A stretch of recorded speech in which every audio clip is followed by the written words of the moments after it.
Below this video is what I think about Dan Winter.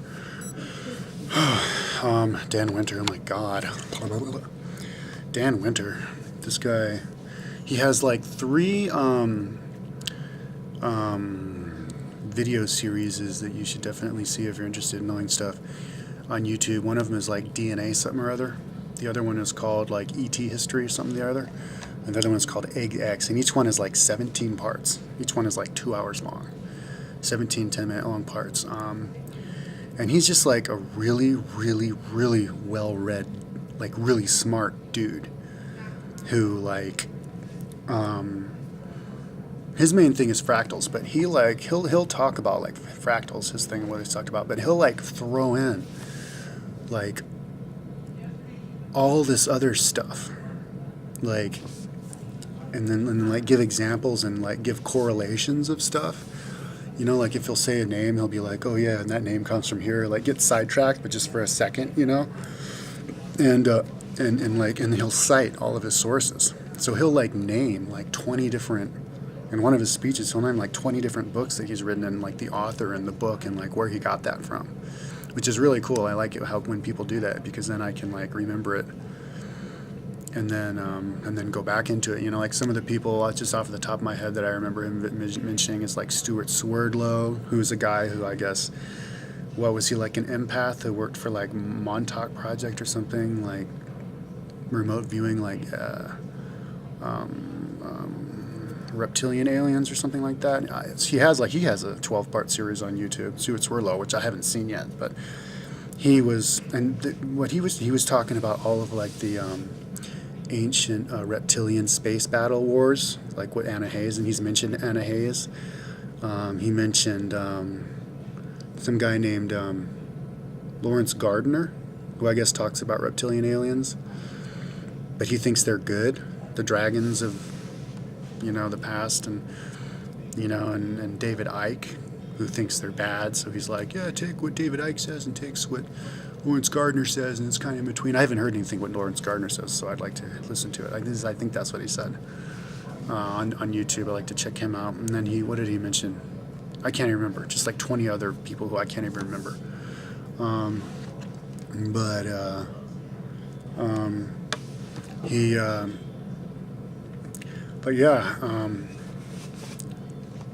He talks so much. I mean, you got to listen to his thing like over and over again just to like remember of what he talks about.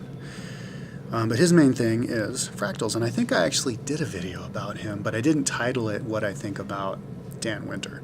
I titled it "What I Think About Fractals," and then I like put in the description box, you know, inspired by Dan Winter. So this is like 2 years ago, so I'll just do another one. So basically, yeah, one thing Dan Winter likes to talk about is DNA. He's saying that, now I think his background, because he's like an old guy, his background is, well, I guess he's like a biologist, and like lately he's working for the Heart Math Institute. I think I heard somebody interviewing, a kid from Red Ice interviewed some dude from the Heart Math Institute. And they were doing, I think the Heart Math Institute, they do a lot of like tests with the heart, like different physical tests with the heart, and he even invented like a biofeedback machine. Maybe they invented the quantum biofeedback machine or some other kind of biofeedback machines which can actually like measure all the different frequency wavelength of the heart. I think the frequency or wavelength of our heart is like 7 hertz, which is which is the same thing. I think a hertz is a centimeter, so like 7 centimeters is the exact distance from your eyes to eye, which is the same exact vibration of the earth itself. So our heart is on the same vibration of the earth itself, which is also pretty similar to like, I think FM, like our brain. I don't even know. Now I'm talking out of my ass, but like you can use that machine to like do this guy's heart and then do the next guy's heart, and then you can like see like what emotions correspond to certain heart frequencies, and like kind of use that to tune yourself. So And he was talking about all sorts of, like if you do a touch like this that has a fast start and then lets go, that's anger. And if it's slow and then stops, ends up fast, that's like joy. And then slow in and slow out is love. It's like it's the timing of how you're going to hug somebody or something like that. But yeah, this stuff he has to say about DNA is interesting. I think what he said about DNA is we have our DNA chromosome, which is this X. And Crick and Watson discovered DNA because they took a photograph of it with an electron microscope, and it was an X. And they go, oh, why is it an X? Well, what happens when you twist something around and around and around and around a whole bunch of times? What shape do you get? You get something that's an X. So therefore, it must the DNA, the molecules and stuff must be in the shape of a double helix, because if you get a double helix and then you twist it around, it's kind of like a braid. If you twist two strings around and around, you get the X. And so then they guessed, how big it would be and how big the double helix and all that is. And it would like stretch around the Earth like maybe the DNA in your entire body would stretch around the Earth like 30 times or something like that. I don't know how much the DNA in one cell is. I should have maybe figured that out. I'm curious to see what that is right now. But anyways, the DNA is like, it has all the different codes, like I think it's like 4 different like proteins, different kinds of proteins, and then they talk to each other in kind of a language similar to the binary language that computers talk to, like on and off or something like that, really simple, but it's like in this code. So that's how they're doing genetic mapping and animals and plants. I think they finished the genetic mapping of like the fruit fly, which is 96% similar to the humans, and they're going to finish the human pretty soon or whatever. But what Dan Winter was saying is that they don't have it figured out as much as they think they do.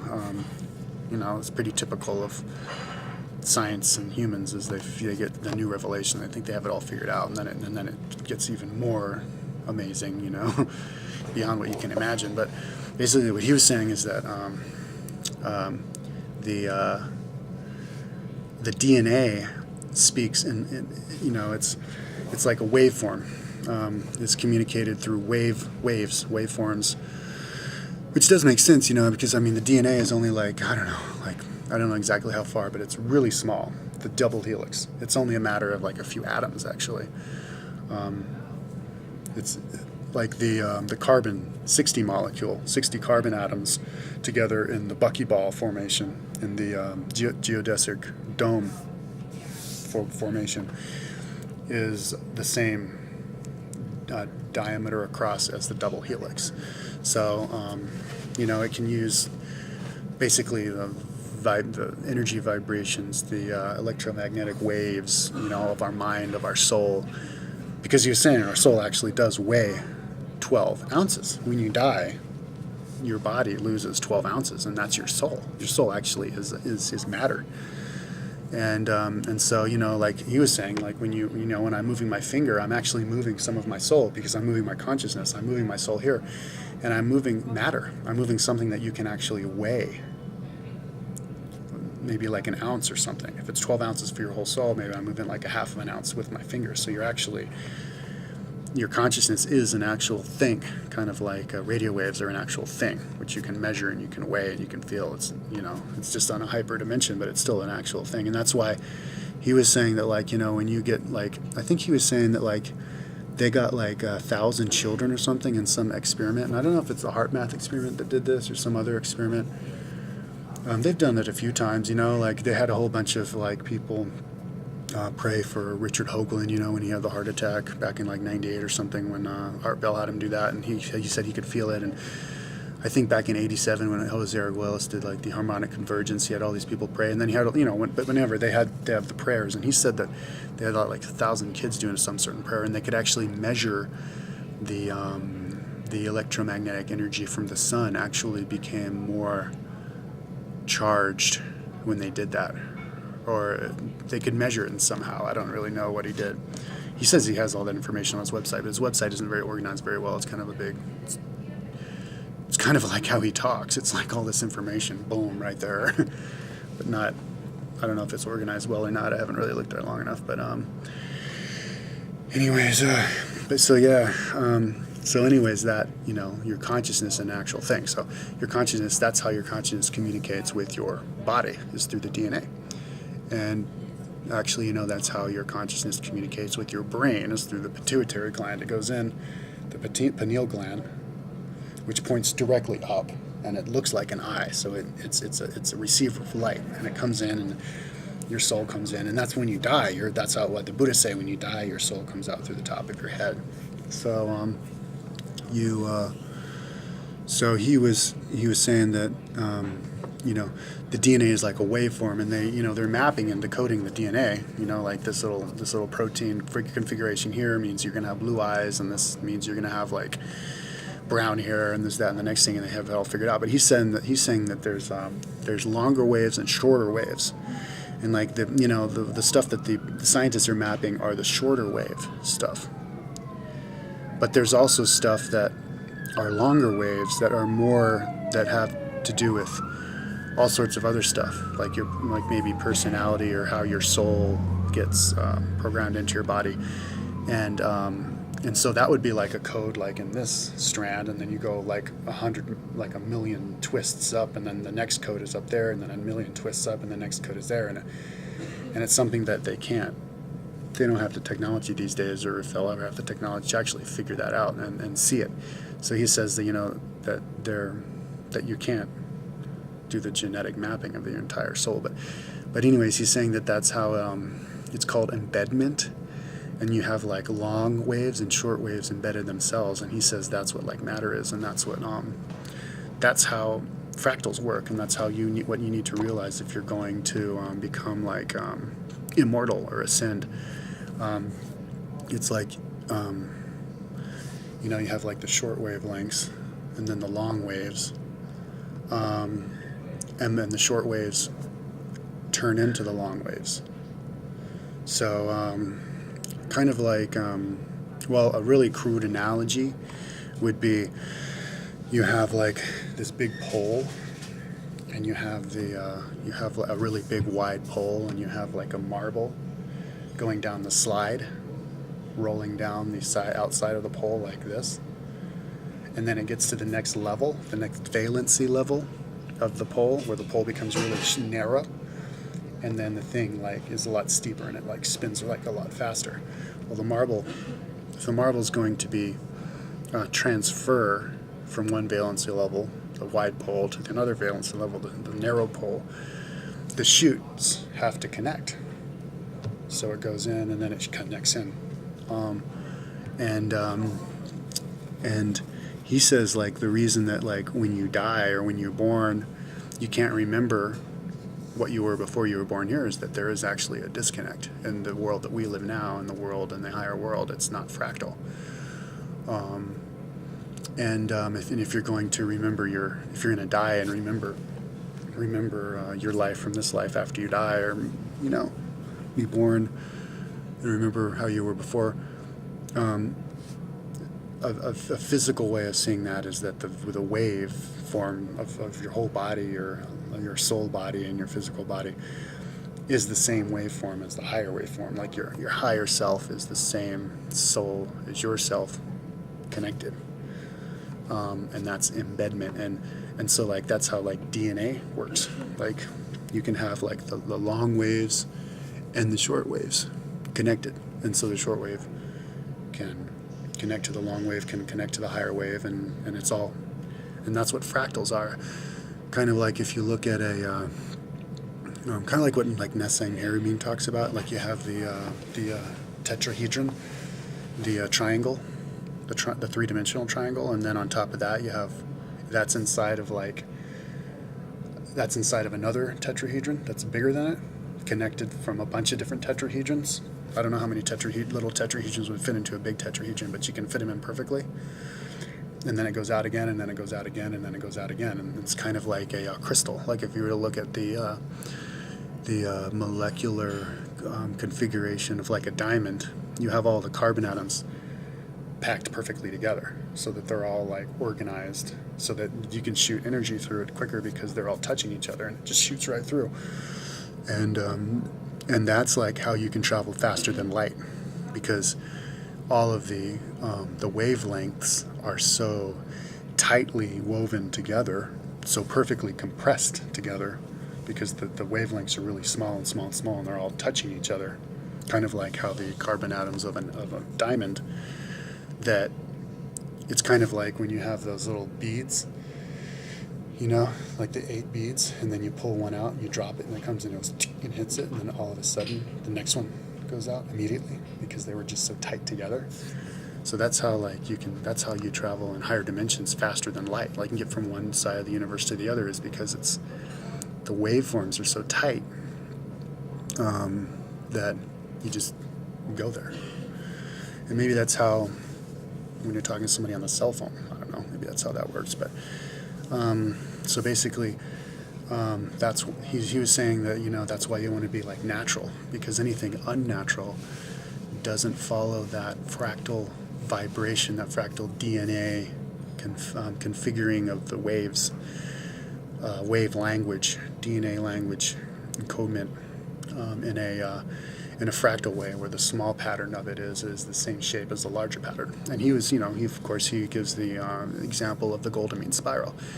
When everything in universe, in existence, is in the configuration of the Goldamine spiral, you know, where the spiral comes out and it gets here, and then it goes out one more time, and it's twice as far out as the time before, and it goes out again, and it's twice as the time before that.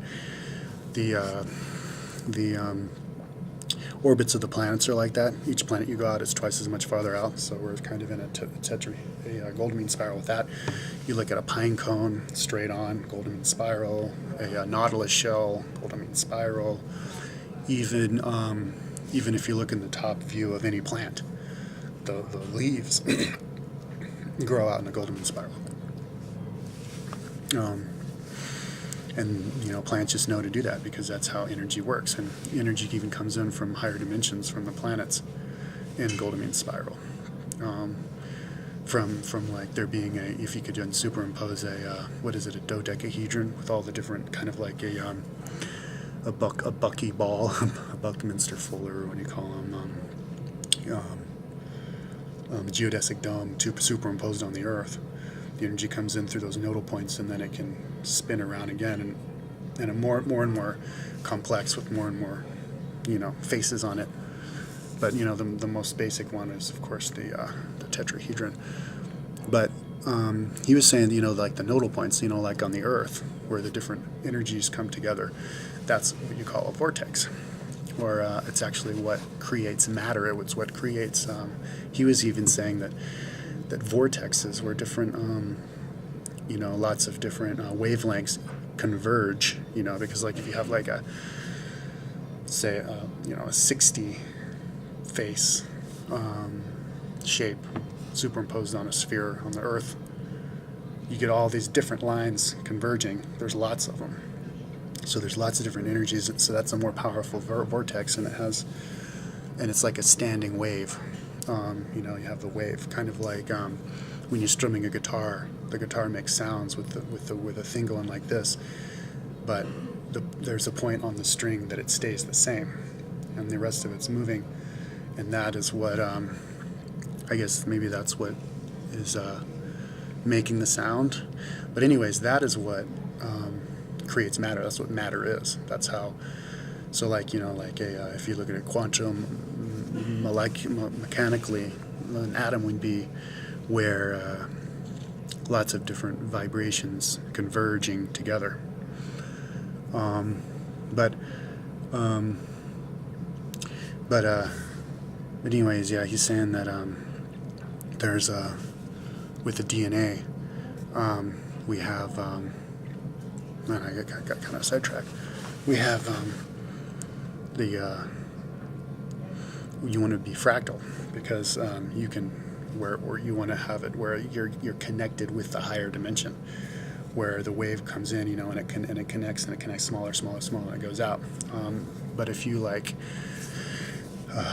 re-engineer, bioengineer new, you know, it's like what bioengineering is, like with what Monsanto's is doing. Like if you take certain codes out of what the plant actually is, and they're thinking they're taking them out because that code is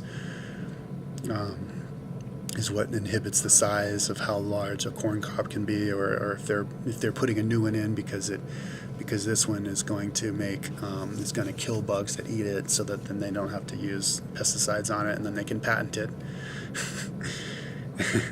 It's pretty bad what they're doing, man. What Monsanto is doing, like they're patenting it, and then they're charging, they're patenting it, and then so then they basically own the corn, and then if you don't use their corn, like there's this other farm, he was an organic farmer, and some of their corn got onto his farm, and then they found out about it, and they sued him, accusing him of stealing it. And he's like, I don't know what you're talking about. It got on my thing, but anyways, but if you're doing that, you're taking away, because nature can take care of itself. You're taking away the fractal of it. You're creating a new vibration within the DNA of it, and it's segregated from the outside world, and it can't communicate with it anymore. And he was saying that that's actually what kind of the human condition is, and that's what the fall was, the fall of the angels.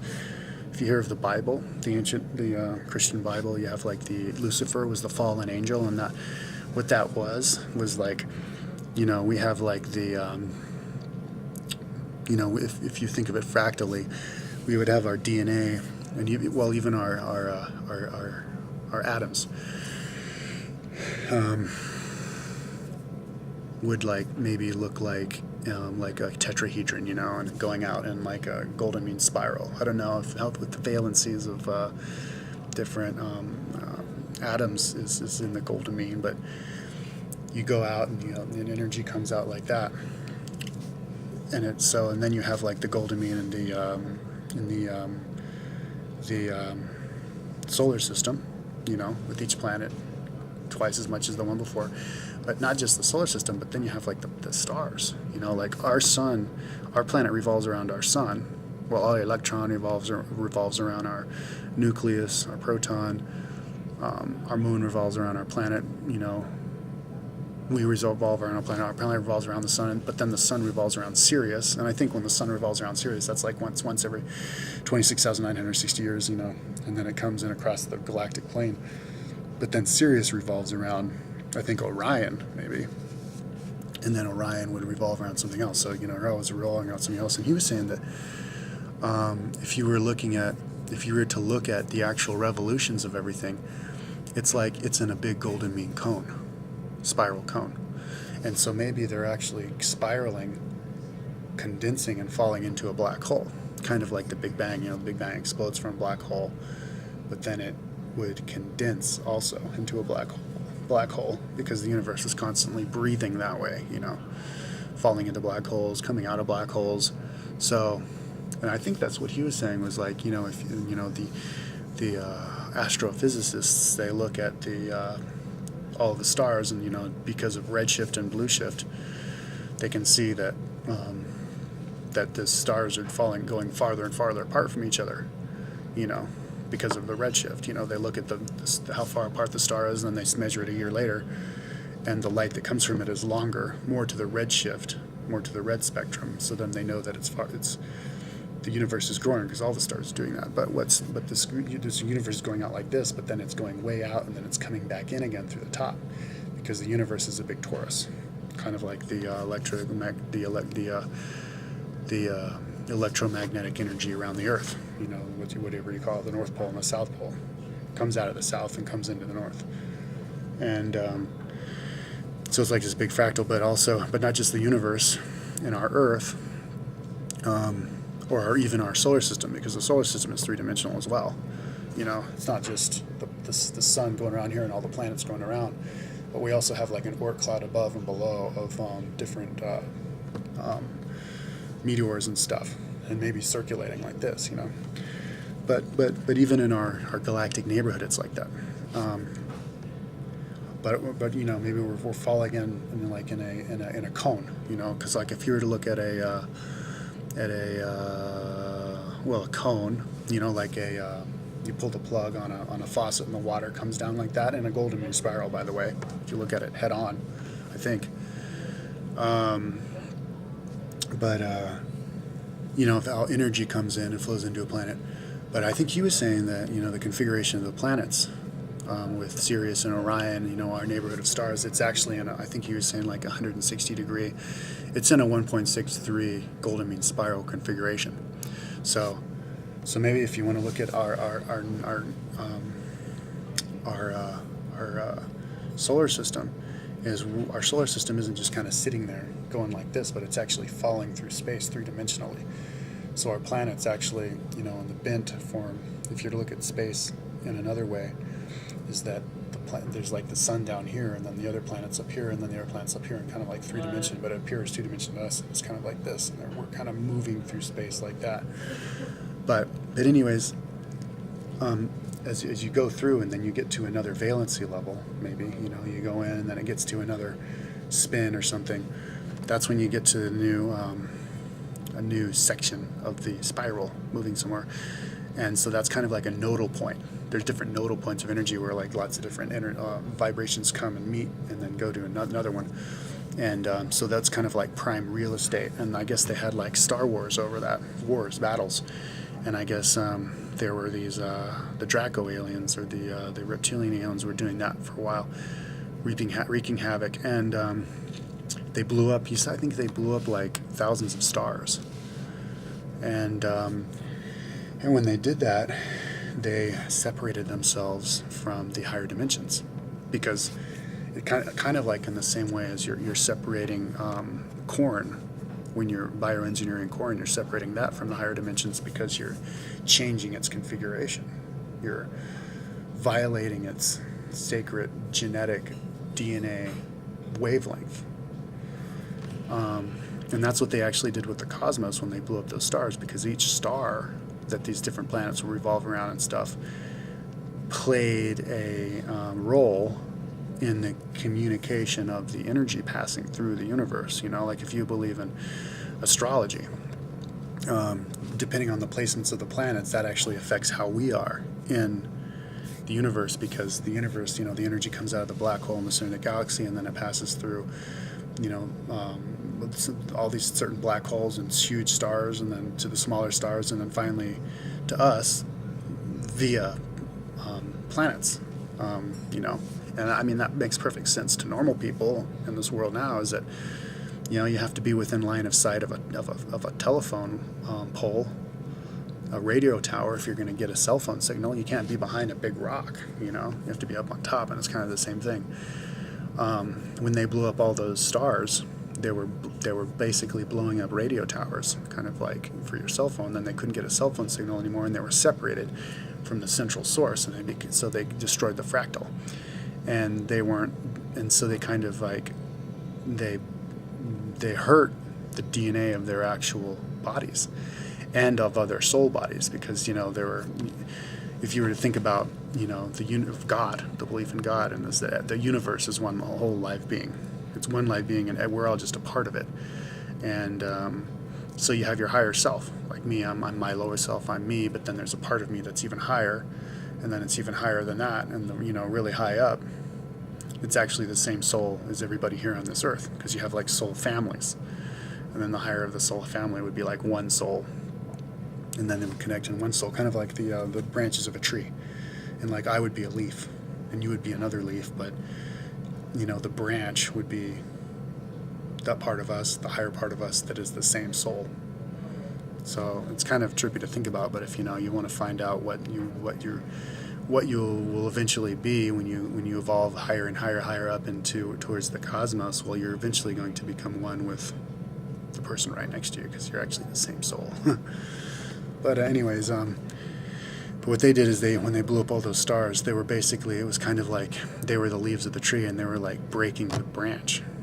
So then the energy, and then the branch died, and then they were kind of like, their leaf dried up.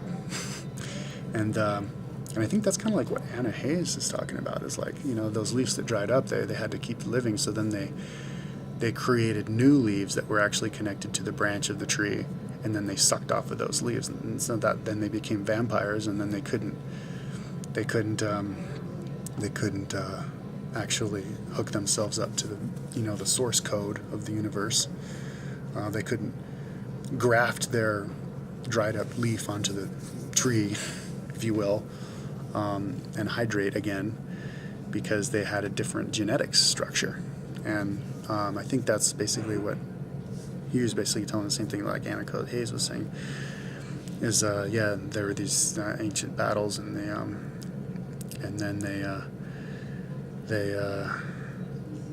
they got defractalized. But anyways, they came here, and I don't know like how that relates to us, but maybe there were like humans on this planet are like fractalizing with the Earth. Like, our DNA is more natural, comes from the nature, because they the Anunnaki came here and they created humans with the sperm of a Homo erectus and the egg of the Anunnaki. And so he was talking about, and I think he was reading like Zecharia Sitchin for this. And I really want to read Zecharia Sitchin, or get one of his like audiobooks, because Zecharia Sitchin, reads directly from the Sumerian. And because I haven't read any of that, but I want to. But anyways, there was like Enlil and Enki, and there were these two like aliens who came here, and then there was Inanna, otherwise known as like Inherzog or something. But like they created humans out of the egg of the Cro-Magnon. I think they decided to use the Homo erectus, because the Homo erectus was the one kind of monkey person. And I guess there were a few different monkey people, on the Earth, who had been, evolving slowly and slowly, or maybe with other help. But basically, kind of like how Darwin says. But they chose the Homo erectus, because it was the only like monkey person that exhibited compassion, and so that they wanted to create, and so they created half them, half us, to create a human that is actually, fractally connected to the cosmos, because it grew up slowly along with the nurturing of the natural energies of the Earth, and he didn't explain this, but the story behind that is that they needed to create a new race for the souls to inhabit that didn't have a planet anymore when they blew up. I think it was Nibiru or Tiamat, which is now the asteroid belt, and then they lived on the Mars, and then Mars got destroyed. So then they needed to live on the Earth. So then they did that. That was 250,000 years ago. But Dan Winter was saying that, and I think he read this from Zecharia Sitchin, is that they basically they were living for thousands of years, and they created all these humans, and then like they, I guess, had problems with themselves. This is the part that I can't really remember. I'm gonna have to listen to it again, but I guess they had like infighting, and one of them was living and took over, and so they had to actually nuke it, and that's what I guess Sodom and Gomorrah was. The only way to get him out of this one place which he took over was to nuke him. And so then Inanna didn't want to have anything to do that, so she moved off to like China, and she started the Chinese culture back like 3000 BC, and so that's why the Chinese have the idea of the dragon. And then but she said that it was like the Ashkenazi, the Mongol culture is like an ancient culture, which ended up becoming, the Bank of England and stuff. And he said some interesting stuff about history, and that, like basically our human history on the Earth is very basically representative of the whole problem that's been happening with the galaxy, the Star Wars, the Galactic Wars. And, and he was saying that like Star Wars was actually based off of like a true story, kind of like, like how like Darth Vader, he turned to the dark side, and then he had to become like half man, half machine. And it was like people like, when people would become disconnected from the fractal by, I don't know, destroying their soul body by destroying the planets and the stars. They were severing their connection to the higher dimensions, because there was no more beacon to give it to them, because that star had been exploded by them. That they had to find another way to get that energy, and so that they created like, they traveled around the universe in a different way, in spaceships, because there's lots of different ways to arrive at the truth. You can channel, you can read a book, you can go into trance, you can be hypnotized, you can do this, that, or next thing, watch a video. But there's also different ways to travel around the universe, you know. Or in the Earth, there's lots of different ways to travel. You can ride a bike, you can fly a plane, drive a car, ride a skateboard, but you can get around the universe in lots of different ways too. You can do that with your mind. You can do it with a spaceship made out of a hyperdimensional energy, or a spaceship created out of your higher self, or an actual spaceship made out of metal. The way that we fly, you know, with like make an explosion of fire in the back and just push you from one star to the next, you know, even though it takes you 4 light years, or any other kind of ways. But anyways, they were just disconnected from the fractal, so they were actually traveling around space like in like spaceships. And I guess that's how, you know, the Sumerian tales say of that. You know, they were flying here in like normal spaceships, like with like rockets, and so they were like. And they were doing travel with metal and stuff, and so they were kind of like half machine, half human, you know. And they weren't doing it the whole like the au natural way, you know. And I think he's saying that like kind of like we're reliving that whole karma all over again, that whole story right now with the whole Monsanto's trying to redesign all of the plants in our own way. And then patenting it, like basically turning it into this whole money power thing. Because if you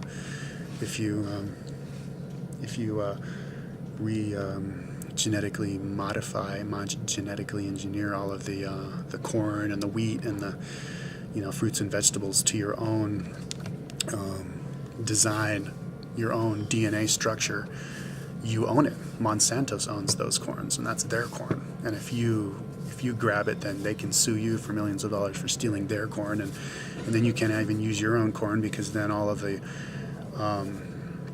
because you know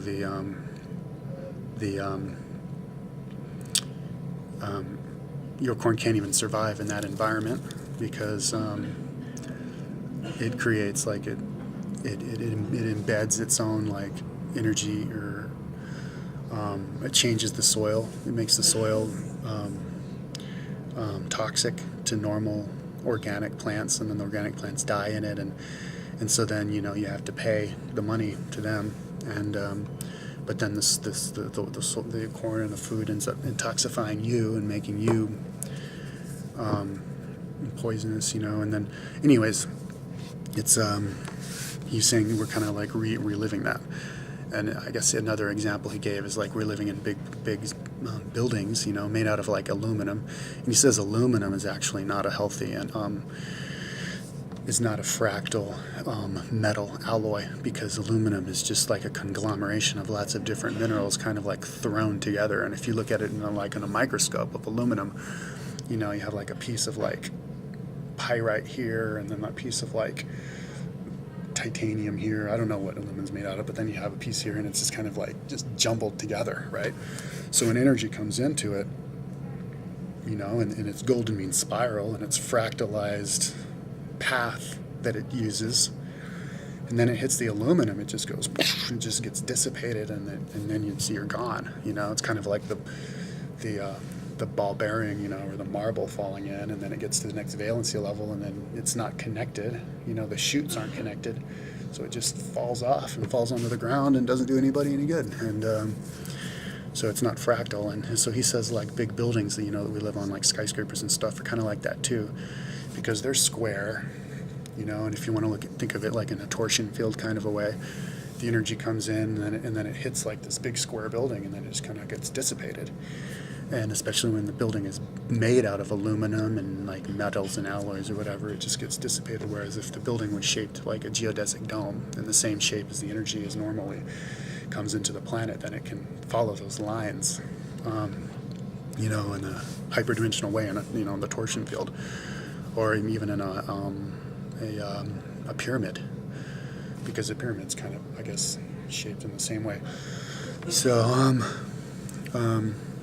but he was saying that, you know, like a bit, you know, even like the RFID tag would do the same thing, because it's like it's got this electromagnetic or like radio wave frequency, but it kind of didn't make a whole lot of sense to me. Like what he was saying, one thing I was a little confused about is because he created a quantum biofeedback machine, you know, stuff that uses it with a computer. But isn't that a machine? You know, that's like metal, and it kind of seems a little bit hypocritical of him, maybe. You know, like if you want to like heal somebody, maybe don't use a machine at all. Just use your hands and your mind, just do massage. I think in the future of healing is more has to do with massage than like machines. You can feel somebody's energy with your hands and put energy out of your hands into their body and then feel them with your mind, and that's the natural way. But anyways, yeah, he was saying that you want to be definitely fractal, follow the fractal pattern. But it gave me a lot of insights, him talking about that, because you can apply that to everything in life. The fractal, basically, where the smallest unit is the same shape, is the same principle as the longest. And I want to like plug that into the. I've spoken this about before, but I'll repeat it again really quickly. Is that the small is a representation of the large. You can imagine the infinity, basically. I get in an argument with atheists all the time. Oh, you can't imagine infinity. It's too much. You can't even imagine what happened 1,000 years ago. And yeah, you can imagine what happened 1,000 years ago. You just start. No, actually, this is what I'm working on right now. My project is my timeline, history timeline, and I'm fractalizing time perception. And that, you have the screen where that's 500 years across, and then the next screen you look at is 4 times bigger, and then the next one's 5 times bigger than that, and then the next one's 10 times bigger than the one, and then it's 10 times bigger again, 10 times bigger again, power of 10 all the way to the beginning of the universe, so that you can actually imagine 1,000 years or even 1,000,000 years ago or 1,000,000,000 years ago, because you know how much this one fits into the next one and the next one, and it's all coherent, it's all symmetrical.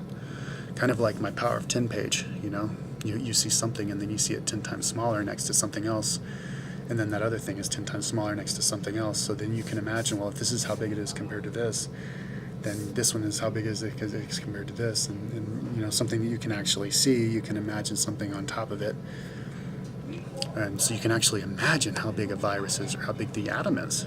Like if you can imagine how big the Earth is, and you know that an atom is the same size of you as to the Earth. I don't know exactly, but then you can imagine how big an atom is. And you can do the same thing with time, but that's fractal because it's all symmetrical.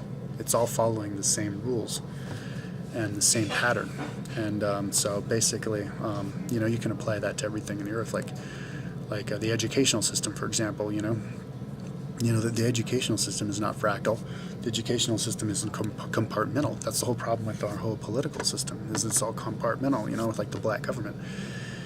You get this guy and he only does this one thing. That's the problem with our whole scientific community, People are like, I'm a scientist, but they're really not scientists. What they are is technicians, Like I was talking to I was in Vienna and I was talking to a geologist. He's like, yeah, I'm a geologist. I'm a scientist. I'm here for a geological conference. And I go, well, do you know about the whole growing Earth theory? And he's like, no, he never even heard of it in his entire life. And I explained it to him, and I gave him all the reasons, which I'm not going to go through right now, but all the reasons for the growing Earth. And he was like, what, really? He didn't know any of that. And so the way I saw it, he's not a scientist, because the scientist is supposed to look at data and then plug the data into their perception of the world. What he was a technician. He was looking at these numbers and then plugging the numbers into the data sheet and then getting paid for it. And then maybe somebody else was gonna analyze that in a larger way. But even the other guy who analyzed it only analyzed his part of it and then writes the paper and gets paid for it. And they only do it to as a means to a certain like monetary end. To like predict short-term weather or like predict where the oil is or something like that. But it's not fractal because it's not connected to the bigger picture. If you're going to be a real scientist, you have to look at all of the sciences and all the data from the entire spectrum of ancient texts, all the monuments, all of the UFO sightings, all of the carbon-14 data, and philosophy and astrophysics and geology, all the different sciences together and plug it in. But if you don't do that, then it's not fractal. And in many ways, that's the problem with the education system, because, well, that's the problem with the political system, and that's how people can get away with having a black government, because, the guy's like, oh, I don't know, all I know is that I was told to dig this hole, and I don't know what it was going to go to. I was just told to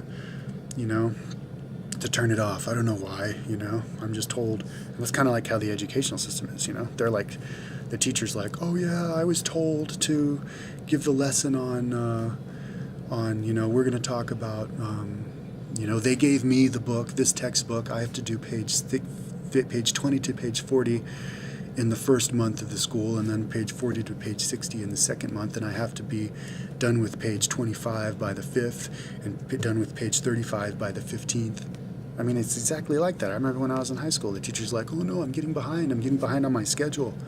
That's not fractal. That's the guy plugging in the data of what comes from above, That's the problem. I mean, even with school, it was like that, because they'd be like, oh, we don't know what your test is on.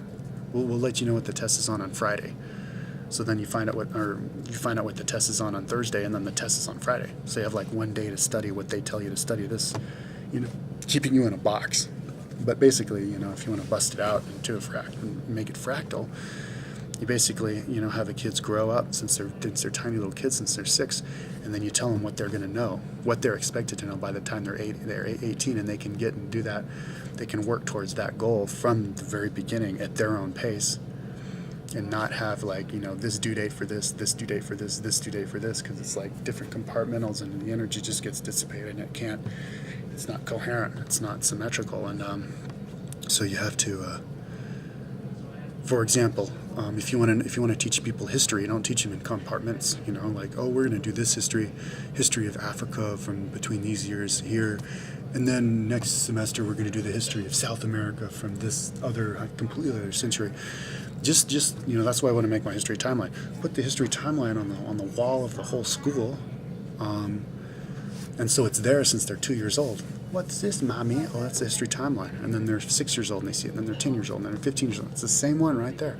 And they can go look at it and they can plug it all together, because it's always there, because that's basically being connected to the whole truth since the very beginning. And that's what the fractal is. If you want to look at the whole universe, you can see the edges of the universe in time and space from where you are, because it's all coherent. It's the same spiral that goes out and it's connected. Doing okay, sir? Need any more water or anything like that? I'm fine, thank you. You're very welcome.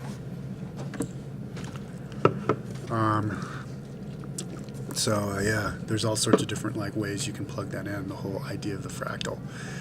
But so anyways, yeah, so that was his egg X. He was talking about the egg, I think he was saying that egg is because if you were to look at a rectangle, it's like a sacred shape, because the rectangle is twice as long as it is wide. And that's basically the golden mean spiral, because the spiral goes out, and each time it goes around, it's here, and then it goes around again, and it's twice as far as from it was before. So it's kind of like a rectangle on its side from the first revolution, and then a rectangle on its top like this from the second. So maybe that's why eggs are shaped like that. When the energy comes in, it can follow the whole curvature of the egg and then go in, because it's in kind of like a golden mean spiral. And but he was talking about all sorts of crazy stuff that I don't even understand. I mean, I'm only remembering 10% of what he was talking about, because he was talking about the egg of the woman is connected to the fractal, because it's, and that influences how women think and how women are. Women can just be because they're always connected to the fractal, whereas men are always the sperm is totally at the whim of the egg. The sperm isn't gonna. I don't even know what the hell he was talking about, but so because of that, a man is more powerful in terms of creating and imagining something, but he's also at more risk of becoming totally disjointed from it, and I don't know. Whew. Guys I have to listen to it again, so maybe I'll have to have a part 2 and a part 3. But anyways, yeah, that's so he had, so the 3, he had the DNA, and then he had the EET extraterrestrial one, and then he had the egg X one, but I guess he created, because he works at the Heart Math Institute, he created some machine where you can actually, he said you can plug it into your iPhone application, where you can use it with your iPhone to measure somebody's biofeedback, heart field on their body. And he was saying how the heart pumps, how the heart pumps, and how your soul is your soul comes in, and it comes in with the big spirals getting smaller and smaller, and all the big spirals of the energy coming in together, and because that actually creates a lot of energy, when lots of different spiral energies come together in a vortex. Because it's, you know, like you have like an energy wave and then another energy wave. Well, if they all come in together, it's kind of like shining getting the magnifying glass, you know, from the sun, and then you like shine it, and you can you can actually burn yourself or like destroy a little, turn a twig on fire, start a fire that way, because you're bringing in all sorts of different energies all together. And so that's basically what starts your heart. It's like it's your soul, and I think even the heart muscles are configured kind of like the way carbon atoms are configured inside of a diamond. Is they're all fractally connected like that. Like heart muscles are all like really like tightly woven, and they're all bound and twisted in a golden spiral sort of way, where the energy comes in and then it goes in, and then boom, it starts that pacemaker and gets the heart going. And so basically you can have a healthy heart by because the heart is a connector to the greater self. You know, it's your electromagnetic energy coming from the center of your body, emanating 8 feet out. And if you have a good heart, you're connected to the universe, the entire universe. But if you have like a bad heart and you don't care about other people and you think that you're separate from them, then your heart actually feels that and suffers from that, because that's what your heart is. Your heart is a connector to the outside world. It's what connects you, you know, like you can feel. So, you know, people who get heart attacks are people who, and I think there have been actually studies, you know, maybe that's what the Heart Math Institute does, you know, like people who see themselves, who are like evil people or man people, or see themselves and get stressed out and see themselves as separate from other people, are the ones who have heart attacks. And people who don't have heart attacks are the ones who are empathetic, you know, and being empathetic and being, you know, caring for other people is good for your heart, because anyways, and like I think he was even saying that the heart is shaped like a torus, like with the different pumps of something. If you look at it, it's kind of like goes in like this, and it actually pumps the blood in like a torus, kind of like the same way that blood pumps through the electromagnetic field, and a torus pumps through the earth or something. So yeah, anyways, he has a lot to talk about. Anyways, whoa, I've been going on for 52 minutes. That's enough about Dan Winter.